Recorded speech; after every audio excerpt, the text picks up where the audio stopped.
So it's been a blast. Yeah, it's absolutely incredible. I mean, seeing all these players here together with each other as well, getting to interact. How important do you think that is on a player level? How important do you think it is to, like, you know, have some friends, make some communities, and enjoy it? I mean, it's so important on a player level, but even just from a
Shove. They held on to it in day 2 to take home that crown.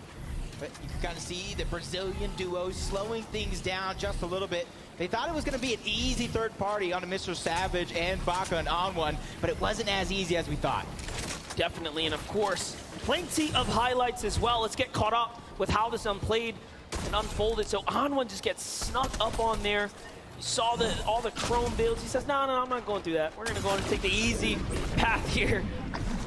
But that's exactly what iDrop was kind of talking about. He said, I've been dropping here for 12 months. Right. I'm ready to fight. I'm not splitting loot. I came to take what's mine. And he does it game after game after game. If they can keep up this type of consistency, mix that with an opportunity to take the end game, this is a recipe for a duo that can catch fire at any moment. Because you got to remember, one of the last in-person events that we had, not the last one, but one of the last, Mr. Savage took it out on top. You had Bizzle in second, and the placements down far after. That's right, but look at this. Seti and Cammy going to the old trusty right on top of this air blimp. This is what you expect.